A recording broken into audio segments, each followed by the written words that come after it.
आज के इस गहरी पड़ताल में हम कैंसर को दो बिल्कुल अलग नजरियों से समझने वाले हैं। हमारे पास दो तरह के स्रोत हैं।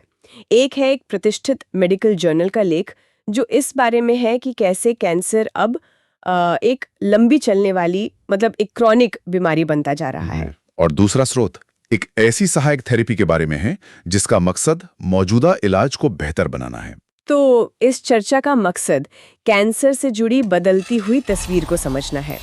एक तरफ समाज पर इसका लंबा असर और दूसरी तरफ इलाज के दौरान बिल्कुल कोशिका के स्तर पर होने वाली जंग। हाँ, मतलब कैंसर के साथ जीने का अनुभव आखिर कैसे बदल रहा है। चलिए इस गुत्थी को सुलझाते हैं। शुरुआत एक चौंकाने वाले आंकड़े से करते हैं। एक स्रोत के मुताबिक साल 2040 तक ब्रिटेन में 65 साल से ज्यादा उम्र के लगभग 1/4 वयस्कों को कभी न कभी कैंसर का डायग्नोसिस मिल चुका होगा। 1/4, ये बहुत बड़ा नंबर है। बहुत बड़ा। बिल्कुल। और ये इस बात की ओर इशारा करता है कि इलाज में सुधार हो रहा है। हाँ। हालांकि कुछ कैंसर हैं जैसे कि ऊपरी गैस्ट्रोइंटेस्टाइनल, ब्रेन और फेफड़ों के कैंसर, इनमें मृत्यु दर अब भी काफी ज्यादा है। लेकिन ज्यादातर मामलों में लोग अब लंबे समय तक जी रहे हैं। कैंसर अब कई लोगों के लिए एक मैनेज की जा सकने वाली लंबी बीमारी बन गई है। और आंकड़े भी यही कहानी कहते हैं। जैसे ब्रिटेन में अभी करीब 3-3.5 लाख कैंसर सर्वाइवर हैं। और 2040 तक ये संख्या बढ़कर 53 लाख होने की उम्मीद है। और अमेरिका में वहां तो 2022 में ही 18 मिलियन से ज्यादा सर्वाइवर थे। हाँ, और 2050 तक ये 27 मिलियन हो सकते हैं। कमाल है। यहाँ एक दिलचस्प बात यह है कि अमेरिकी राष्ट्रीय कैंसर संस्थान के अनुसार किसी भी व्यक्ति को कैंसर के डायग्नोसिस के समय से ही सर्वाइवर माना जाता है। अच्छा, उसी पल से? उसी पल से। ये सोच पूरी यात्रा को एक नया नजरिया देती है। अब बात सिर्फ बीमारी को हराने की नहीं है। बिल्कुल। और इससे इलाज खत्म होने के दशकों बाद तक नई स्वास्थ्य जरूरतें और चुनौतियां पैदा होती हैं। ठीक है, अब जरा छोटे पैमाने पर उतरते हैं। लोग इतने लंबे समय तक जीवित कैसे रह पा रहे हैं? जाहिर है इलाज की वजह से। लेकिन हमारे दूसरे स्रोत में इन इलाजों की चुनौतियों के बारे में बताया गया है। हाँ, पारंपरिक इलाज जैसे कि कीमोथेरेपी और रेडिएशन, इनकी सबसे बड़ी दुविधा यह है कि वो कैंसर कोशिकाओं के साथ साथ स्वस्थ कोशिकाओं को भी नुकसान पहुंचाते हैं। मतलब एक तरह का कोलैटरल डैमेज। बिल्कुल सही शब्द है। और इसके नतीजे हम सब जानते हैं। शरीर में जहरीले बाय प्रोडक्ट्स बनना, किडनी और लिवर पर ज्यादा बोझ पड़ना, और थकान, मतली और कमजोर इम्यूनिटी जैसे गंभीर साइड इफेक्ट्स। हाँ। यहाँ ये समझना जरूरी है कि कैंसर कोशिकाएं अलग क्यों होती हैं। ओके। उनमें अनियंत्रित कोशिका वृद्धि होती है।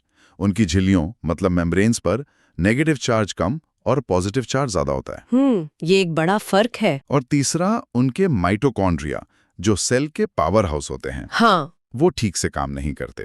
इससे ऊर्जा कम बनती है और ऑक्सीडेटिव तनाव बढ़ता है। पारंपरिक इलाज इन्हीं विशेषताओं को निशाना बनाते हैं। अब यहाँ बात वाकई दिलचस्प हो जाती है। दूसरा स्रोत एक सहायक थेरेपी का जिक्र करता है जिसका नाम है ई-मेडिका।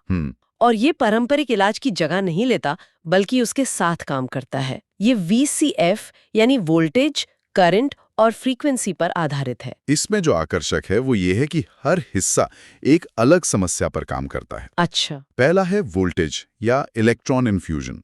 जैसा हमने बताया, कैंसर कोशिकाओं पर पॉजिटिव चार्ज ज्यादा होता है। हाँ। ये थेरेपी स्वस्थ कोशिकाओं के नेगेटिव चार्ज को फिर से बहाल करने का काम करती है। तो एक तरह से ये स्वस्थ कोशिकाओं के चारों ओर एक सुरक्षा कवच बना देती है। बिल्कुल।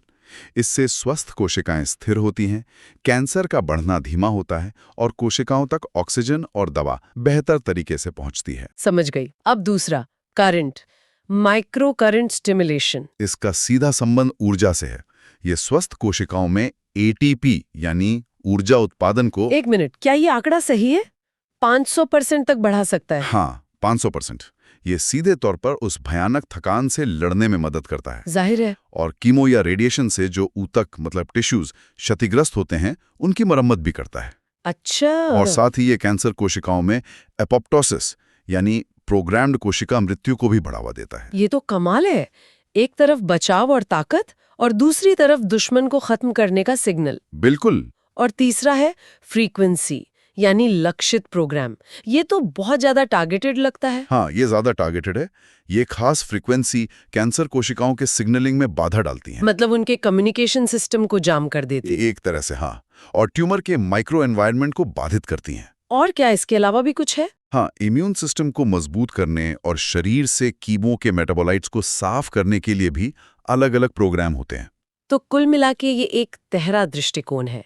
स्वस्थ कोशिकाओं को मजबूत करना, रमरमत के लिए ऊर्जा देना और कैंसर कोशिकाओं के अपने सिस्टम को बाधित करना। आपने एकदम सही सारांश दिया। अगर हम इसे बड़ी तस्वीर से जोड़ें तो ये समझना आसान हो जाता है कि ये पारंपरिक इलाज के साथ कैसे काम करता है। हाँ, ये जानना जरूरी है। कीमोथेरेपी के साथ ये कैसे मदद करता है? देखिए, ये कीमो की दवाओं को कैंसर कोशिकाओं में ज्यादा प्रभावी ढंग से पहुंचाने में मदद करता है। ओके। साथ ही किडनी और लिवर को सपोर्ट करके जहरीले बाय प्रोडक्ट्स को शरीर से बाहर निकालने में भी सहायता करता है। और स्वस्थ कोशिकाओं की रक्षा तो करता ही है। बिल्कुल। और रेडिएशन थेरेपी के साथ? रेडिएशन थेरेपी के साथ ये ऊतकों में ऑक्सीजन का स्तर सुधारता है, जिससे रेडिएशन ज्यादा असरदार होता है। अच्छा, क्योंकि रेडिएशन को काम करने के लिए ऑक्सीजन की जरूरत होती है। सही। और ये स्वस्थ कोशिकाओं के डीएनए की मरम्मत में मदद करके रेडिएशन बर्न और म्यूकोसाइटिस जैसे साइड इफेक्ट्स को भी कम करता है। तो मरीजों के लिए अपेक्षित फायदों की सूची भी काफी लंबी है। हाँ, इलाज के प्रति बेहतर सहनशीलता, मतली और थकान जैसे साइड इफेक्ट्स में कमी, मुख्य इलाज की प्रभावशीलता में वृद्धि और ट्यूमर के दोबारा बढ़ने के खिलाफ शरीर की अपनी प्राकृतिक रक्षा प्रणाली को मजबूती। तो आज हमने दो नजरियों को समझा।